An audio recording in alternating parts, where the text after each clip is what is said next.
নমস্কাৰ, স্বপ্ন আকাশ চেনেললৈ সকলোকে স্বাগতম জনাইছোঁ আৰু আজি আমি বনাম লাচ্ছি। লাচ্ছি বনাবৰ কাৰণে আমি লৈছোঁ 2 কাপ দৈ, অকণমান ইলাচি গুড়ি, গাখীৰ আধা বাটি, চেনি লৈছোঁ 7ৰ পৰা 8 চামুচ। আপোনালোকক যদি বেছিকৈ লাগে চেনিটো অলপ বেছিও ল'ব পাৰে বা কমকৈ ল'ব পাৰে। আৰু লৈছোঁ অকণমান আইচ কিউব। এই গোটেইখিনি এতিয়া আমি মিক্সিত দি দিম।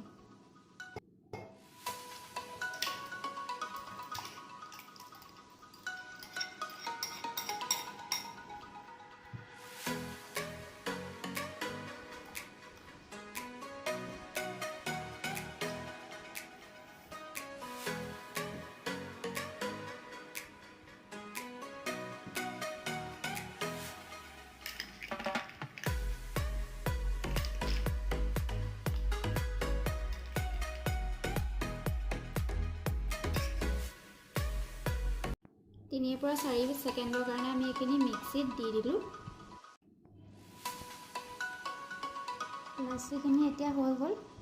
ইয়াত আমি একেবাৰে পানী দিয়া নাই, যিমানে লাচ্ছিখিনি ডাঠ হৈ থাকিব খাবলৈ সিমানে ভাল হ'ব। ইয়াত অকণমান কাজু দি দিছোঁ। কাজু যদি আপোনালোকে ভাল নাপায় নিদিলেও হয়। লাচ্ছিখিনি হৈ গ'ল। আপোনালোকেও ঘৰতে একেবাৰে সহজ ধৰণে এনেদৰে বনাই চাব পাৰে। আৰু জনাবলৈ নাপাহৰিব ভিডিঅ'টো চাই কেনেকুৱা লাগিল। যদি ভাল লাগিল তেনেহ'লে ভিডিঅ'টো লাইক কৰি দিব, শ্বেয়াৰ কৰি দিব, কমেণ্ট কৰিব আৰু চেনেলটো ছাবস্ক্ৰাইব কৰি দিব। ধন্যবাদ।